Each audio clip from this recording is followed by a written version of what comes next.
I'm Larry Castle. This is Ken Brown. Thanks for joining us for episode 17 of That's a Good Question, The Church and the Pandemic.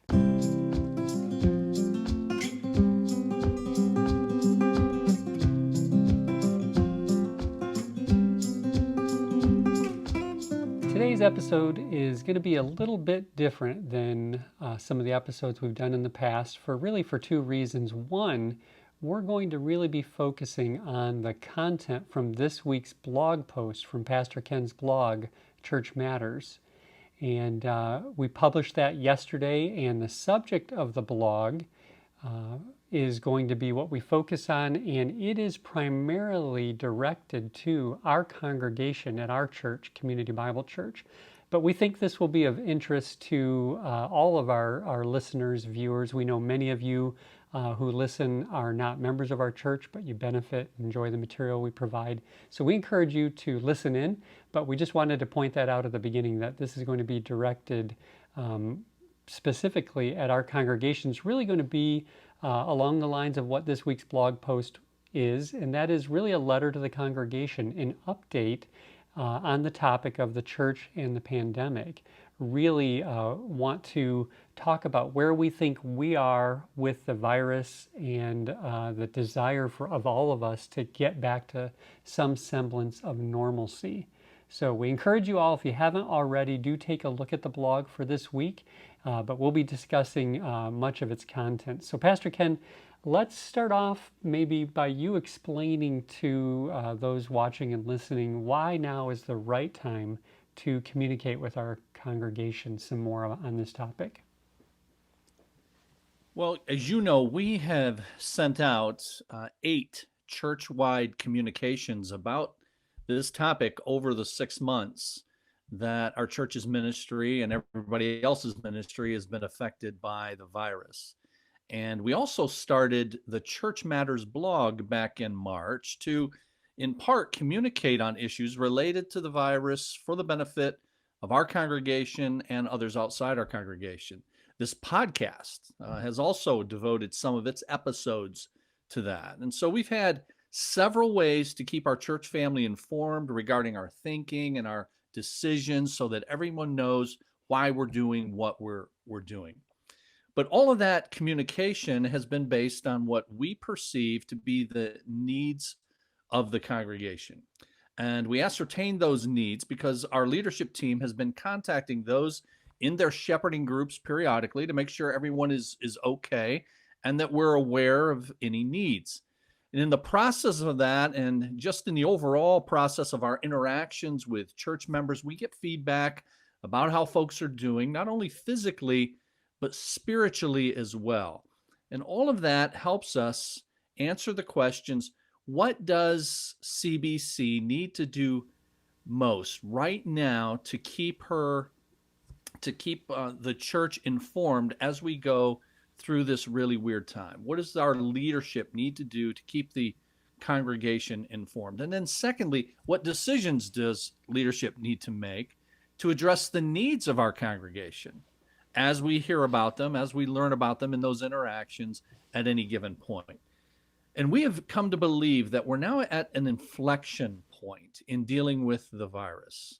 And that information, that belief requires that while we continue what we've been doing, we also think we now need to also calibrate to address issues that arise the longer that this ordeal goes on. So it's been going on for a while. We've been trying to measure where people are. In doing that, we sense that we're at an inflection point where we need to do some things, make some decisions in addition to what we've already been doing.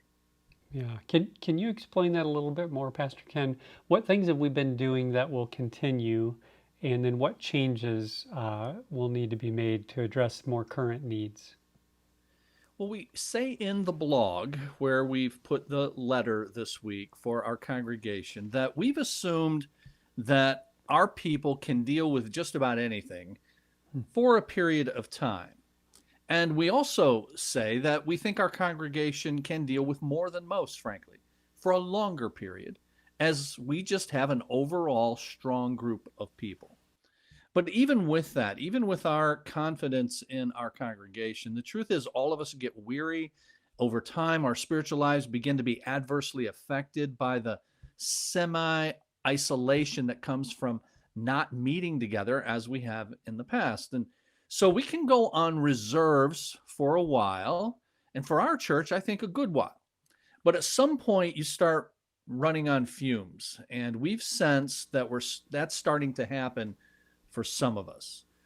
Thankfully, our isolation has not been total during this time, and that's why I called it semi-isolation, because thankfully we have a great tech team led by none other than our Pastor Geek here, Pastor Larry, who's made it possible for us to publish the blog, have this podcast, to do live streaming every Sunday. We broadcast over an FM transmitter as well.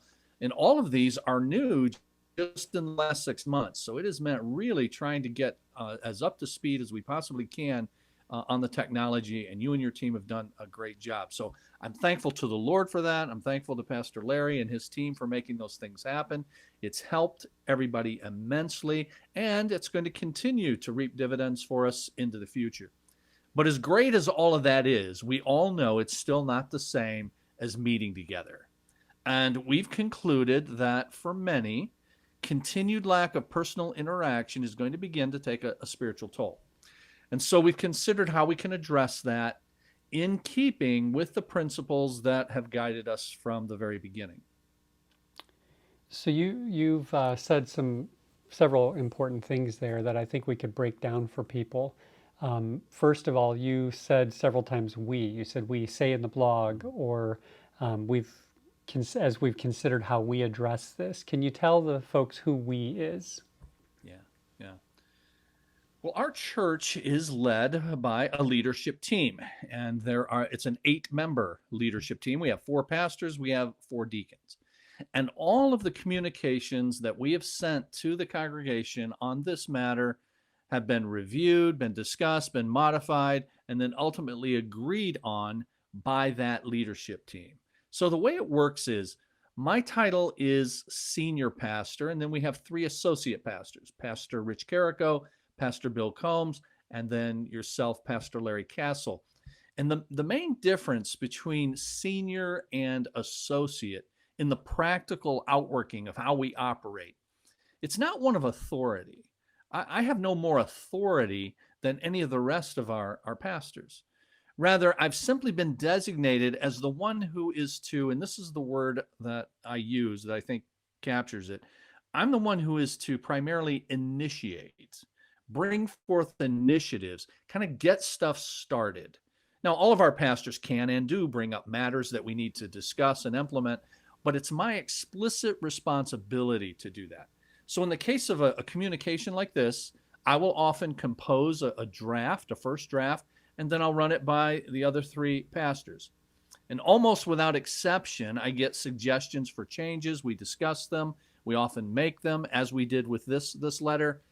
And then it goes through another review by another group of godly men, our deacons. And as I mentioned, we have 4 of those. This letter went to them, and another change was proposed and made, and the end result is what is at the bottom of the letter. It's signed Pastor Ken for the leadership team. So that's what I mean when I talk about we doing this. We have been thinking about and so on. I'm talking about our leadership team collectively. Now, what that rigorous process does for our church is it insulates our church from being dominated by the mistakes of one person. Some of us know that a lot of churches are led in a domineering fashion by one person primarily, the senior pastor very often. But what that does is it makes the church hostage to the mistakes of that one person. I'm perfectly capable of making mistakes and being wrong. And so I not only I welcome and I really cherish the input of the tremendous group of guys that we have as pastors and deacons. But even with that good process, we collectively can still be wrong. So I want to make clear, as always, that folks are free to disagree. We do not see ourselves as a kind of college of cardinals handing down edicts in Rome. We understand that that's not our role. We only ask this. We only ask that those who disagree do that agreeably. And for all of the now ongoing 20 years of our church, the overwhelming number of members, I'm grateful to say, have done just that. And this is another example. With this issue, our church has behaved in that way. That's good.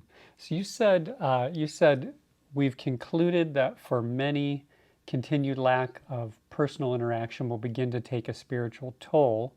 So we've considered how we can address that in keeping with the principles that have guided us from the beginning. So let's briefly go through those guiding principles. In the letter we began, or the blog post we began with the biblical principles. So let's make sure everybody knows what those are. Okay, yeah, good. Well, one of the biblical principles that we explain at some length in the letter is that of the gathering of God's people. And that gathering is to happen regularly. It's to happen on the Lord's Day. It's to happen on Sunday. We see the famous warning that many of you may well be familiar with, Hebrews chapter 10 and verse 25, about not forsaking the assembly, because it's very important to the spiritual health of God's people. Now, in the letter, we have a number of links that you can click on to give some documentation for claims that we make. But one of those links in the letter is a really good 5-minute video by Pastor Mark Dever of Capital Baptist Church in D.C., and it's on why gathering is so important for Christians. So if you go to the blog, you can then click on that link in the letter that's published at the blog. But another principle from God's word, in addition to the need to gather, is the principle of submission to the government.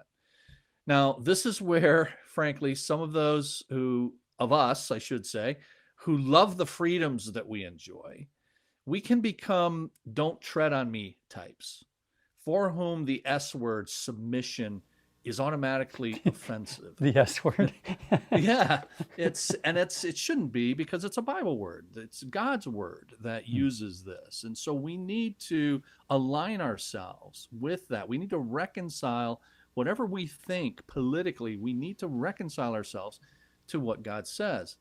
The problem is, this is a Bible word, and what God says in the Bible, friends, I assume we all agree, is more important than what any of us wants.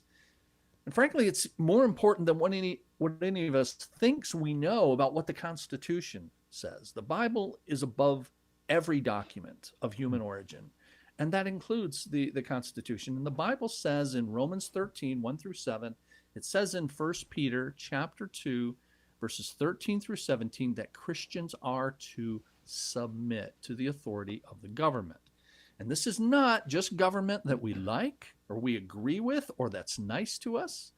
Because when that was written, it was at the time of the Roman Empire, and there were emperors like the madman Nero who were on the throne. And so all of us can say what we will. Take your choice of politician, about Trump or about Biden or about Whitmer or McConnell or Pelosi. But we ain't seen nobody like Nero, okay? And so we, in guiding us in what we have done over these last 6 months, we've sought to obey the Bible by cooperating with the government as it plays its proper role in protecting its citizens. Yeah, I want to interject there that this doesn't mean, and you and I have talked about this at length, and it's come up in some of these or in some of the blog posts. It doesn't mean that we agree with every decision that the government has made, what the regulations necessarily they've imposed. It doesn't speak either way to that. What we're saying is we agree that God says we submit within at least some limits, right? So what are those limits? So there are limits. That's right. No human authority has total control of what Christians do, because we prioritize obeying God when the requirements of men conflict with that. And we have an example of it in the book of Acts. In Acts chapter 5, the apostles were told that they could not preach the gospel. In Acts chapter 5 and verse 29, their response was, "We must obey God rather than men." And as we explain in the letter, our cooperation with the government for a good end, in this instance, the protecting of ourselves and of our neighbors, that does not, we say in the letter, cede power to the government to say that we cannot meet. Now, we may well consider it prudent to cooperate with the government regarding how we meet, as we have done for these many months, but we reserve the right to meet for the spiritual well being of our people. And we can exercise that if we believe it's necessary to end that cooperation. So here's an example. Just if there was something I assume all of us would agree on, if there were a terrorist group that had bombed churches and was threatening more, the government may say no church gatherings until we catch these guys. And we may decide to cooperate with that for the safety of our own people and as well our neighbors who might be harmed by any explosion. But we would also reserve the right to meet if we deem it a spiritual necessity, whether on our own grounds or perhaps meeting off-site somewhere else. Now, thankfully, in our state, in Michigan, contrary to what many have suggested over these months, the state has not treated churches in an unfair way. Quite the contrary, they've treated us in a favorable manner, saying explicitly in all of the governor's orders that no person attending a house of worship will be fined or will be jailed. So we have wanted to cooperate, have sought to cooperate to the fullest extent possible. We still do, and we still will, in keeping with the biblical principle to submit. But we also have the responsibility to take into account the spiritual well-being of our members. And that's an important factor in how long we can forego having in-person meetings. Now, quickly, the last set of principles. We have the principles of gathering from Hebrews chapter 10 and other places. We have the principle of submission to the government from Romans 13, 1 Peter chapter 2. But then there's a last set of biblical principles that have guided us on this responsibility we believe we have to the community. And that is to love our neighbors by not spreading this disease, if at all possible. Jesus said there are two great commandments: love the Lord your God and love your neighbor as yourself is the second. So we're trying to do that with the way we've handled this, but then also in being wise in the way that we're perceived by the community so that our gospel witness is not unnecessarily harmed. And in Colossians chapter 4 and verse 5, it says that very thing. Be wise in the way you behave toward outsiders.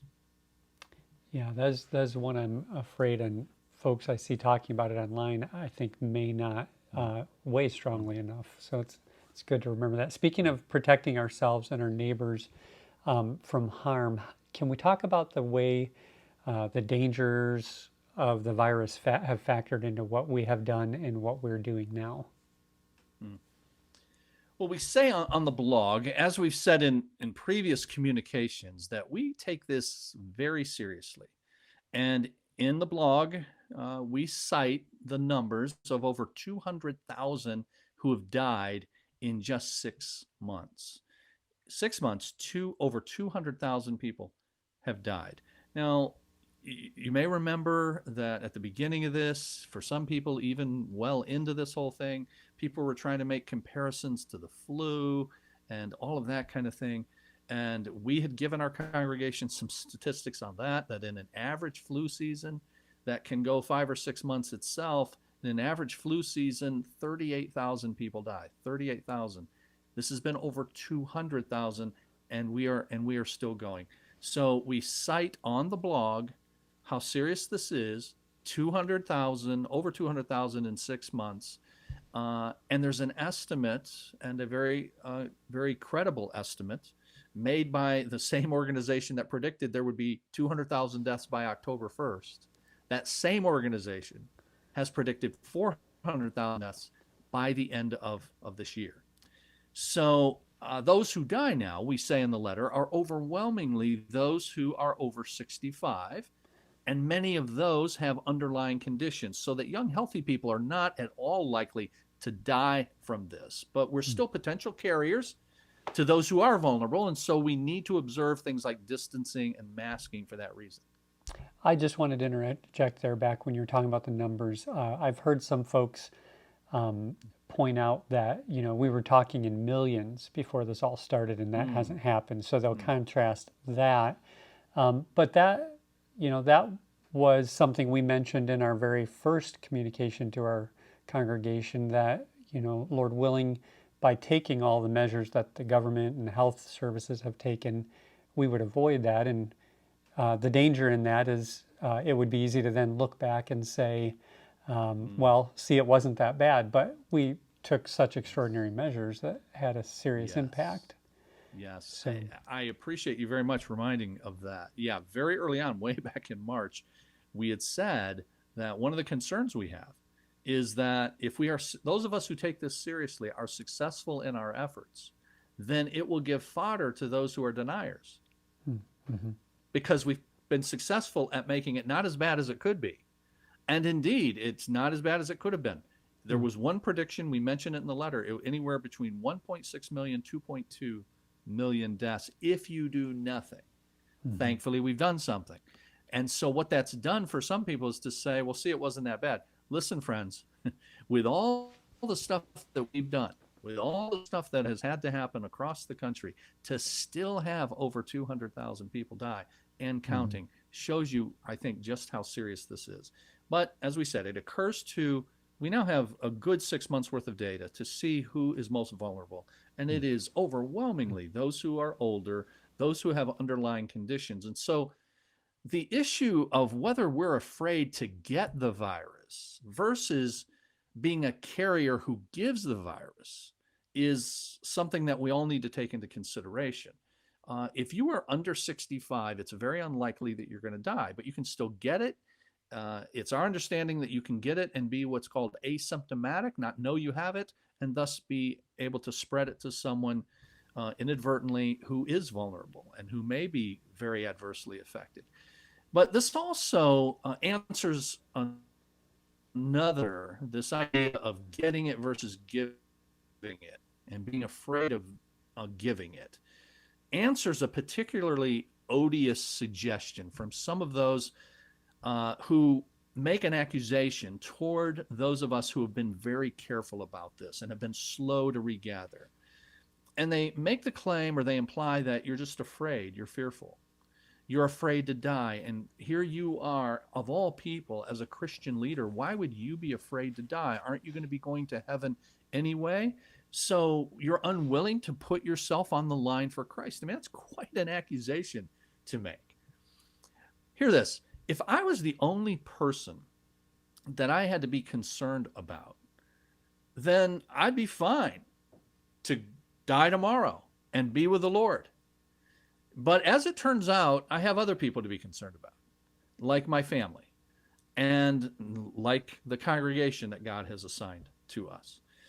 So I'm not afraid for myself. You, Pastor Larry, are the young buck in our group, in our group of four pastors. I'm third oldest. Pastor Larry's fourth oldest. We only have one of us, though, who is of an age that is in Did that you just particularly throw Pastor vulnerable. Rich under the bus? You He's said older than third. I am. Okay, all He, right, just he's checking that. second oldest. He's older than I am by about 4 months. So You're welcome, I'm Pastor Rich, milking for that for having all me I point can. that out. Yeah. And only our retired brother Dr. Combs is in that age where he would be more susceptible to that. And so it's very unlikely that if you were to get this, even if I were to get this, that we would die from it. And as I said, if it were just me, if it's just us that we're concerned about and it didn't affect anybody else, Lord, please take me home. I look forward to that. But we're not concerned about ourselves. We're concerned about those who depend on us in our families and, yes, in our church. But hear this, importantly, we're concerned about giving the virus to those who did not give consent to die in our community. I mean, think about it. We could all get together as Community Bible Church and people who are Christians, belong to the Lord, look forward to being with the Lord in eternity. We could all get together and we could say we love the Lord, we know we're going to go to heaven, and we could make a death pact and all pack in and claim that's how we show that we trust God. And if you really believe he's in control, then let's put him to the test. Does that sound familiar at all? Doesn't that sound like something that happened in the life of Jesus? Hey, if you really, then just cast yourself, says Satan, off of this building. And Jesus' response was, you will not put the Lord your God to the test. And so we're not going to test God by doing foolish things, by putting ourselves in harm's way. But that's the way apparently some people have been thinking about this. But even if that were the right thing to do, to just sort of throw caution to the winds and say, God is sovereign, so we put ourselves in harm's way.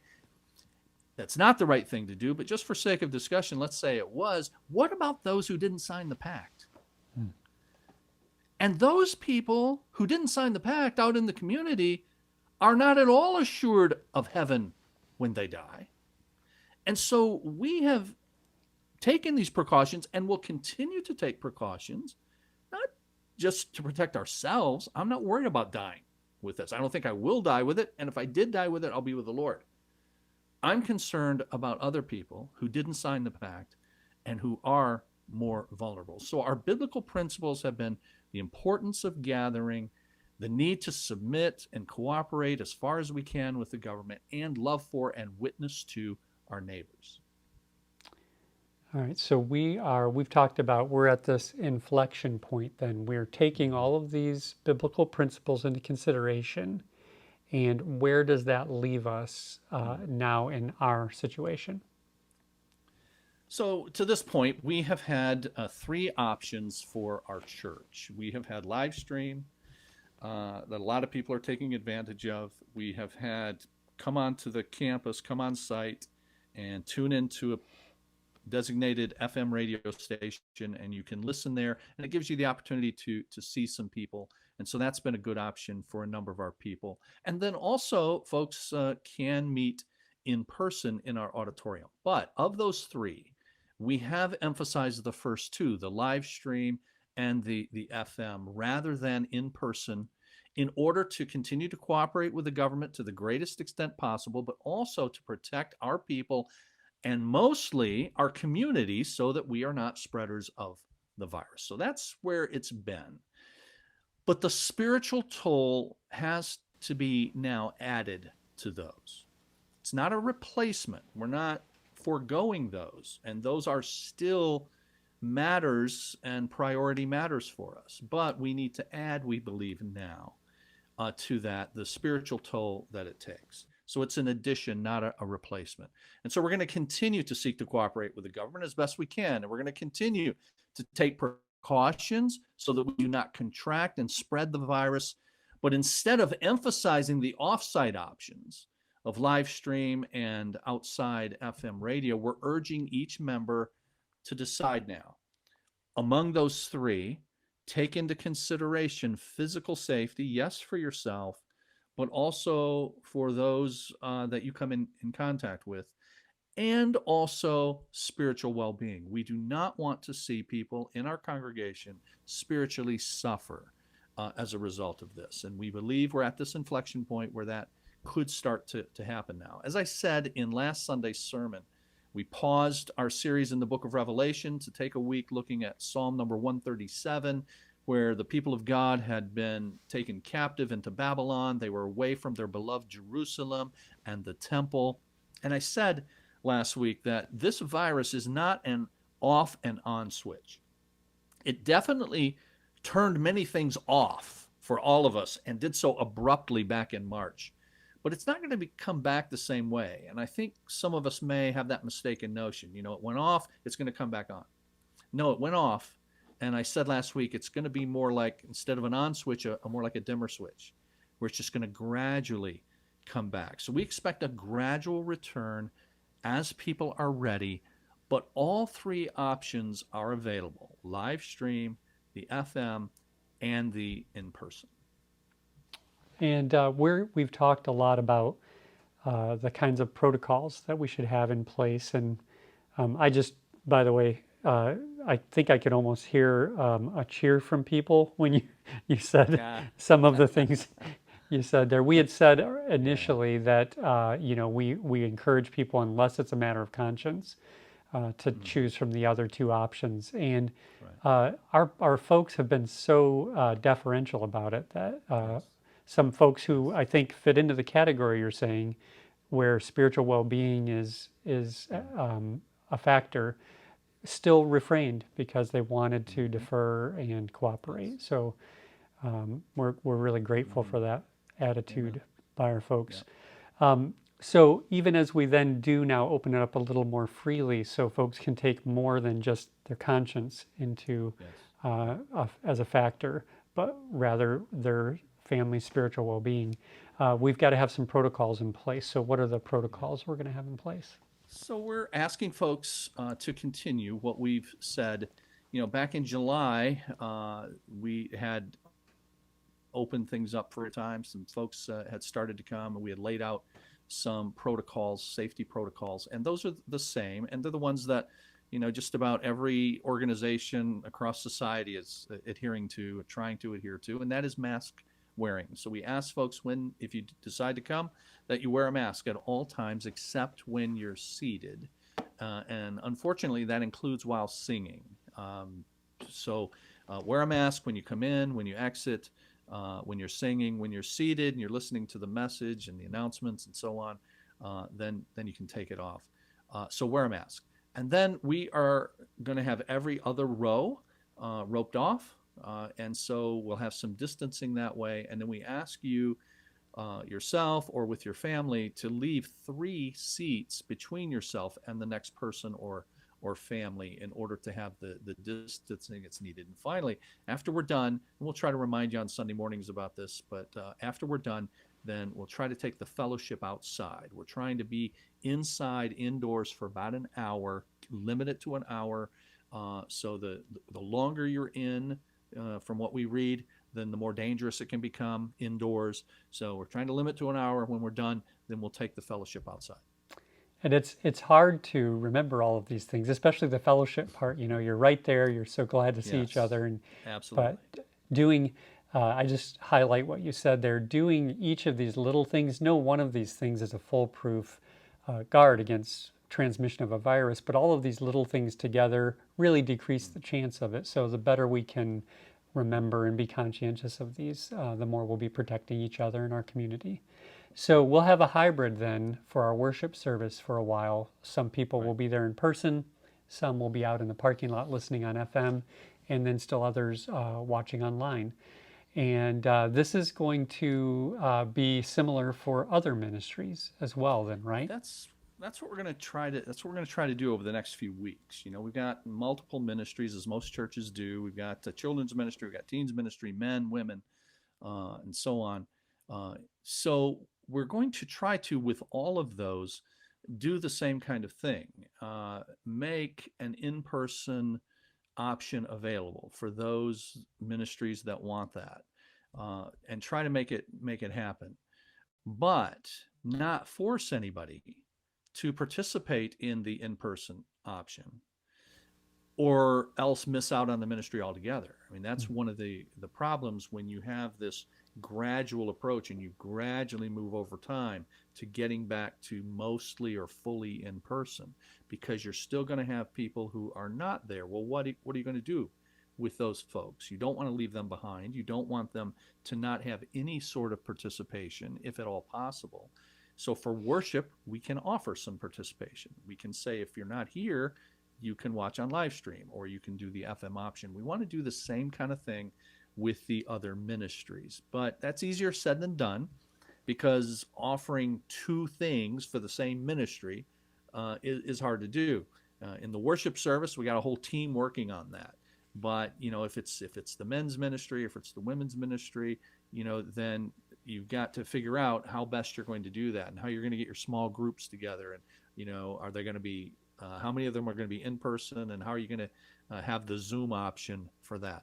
Mm. But over the next few weeks, we're going to try to figure that out, and it's our desire, it's our goal to, with all of these ministries, have the hybrid, so that people have the option of either being there for those ministries that have decided to do that, or to continue to participate but do it off-site. If we can't offer both for some ministry for logistical reasons, then for those ministries, until we can, we'll probably have to stay online with those, because Mm-hmm. otherwise, if you just say the only option we have is in person, then you're leaving that person out who can't take advantage of that.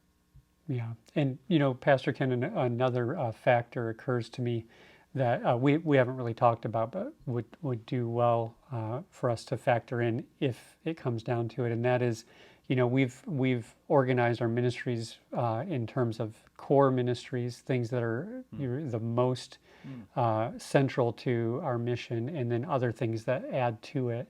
And so that principle of online at the bare minimum, and then really focusing on those core ones, because it becomes very complicated for a community group leader to try to offer multiple options. It's a smaller group, less formal organization. So yeah, but so I have no doubt our folks will be very patient as we try to figure all this out. Well, I wanted to just make one final comment, and that is that at the end of the letter, which is posted on the blog, we just say this: we now ask that each family choose which of the three options is best for them when weighing physical and spiritual factors. We're grateful that we can offer these, and thereby we believe serve all our people well. We hope that this explanation and modification are helpful, and that they will facilitate enduring this pandemic together for the remainder of its duration. Very good. Well, anything else? I think we've covered the material in the blog post and the letter. Anything else you want to add to that?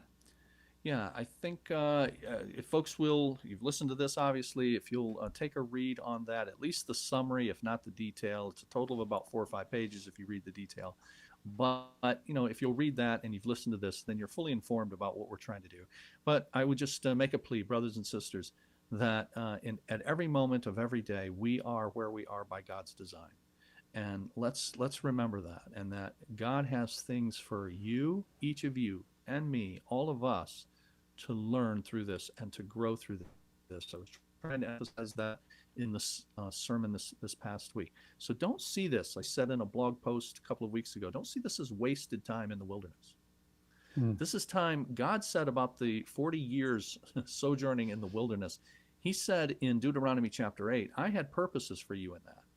And my purposes were to humble you, and he gave a number of other things. God always has his good purposes for what he places his people in. So let's remember that, and let's move forward as wisely and as carefully as we can together, and then come out of the backside of this. It would be really exciting to be able to look back at this and have just a host of testimonies about what God did in the lives of his people, doors that he opened for ministry for his people. That's the way God works. Let's keep that in mind, and we'll be able to move forward together. That's great.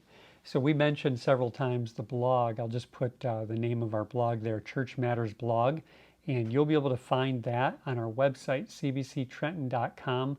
And as well, you'll see links there to our social media and our YouTube channel. If you don't already, do follow us on Facebook and subscribe to our YouTube channel. That will ensure that you're notified anytime new content comes out.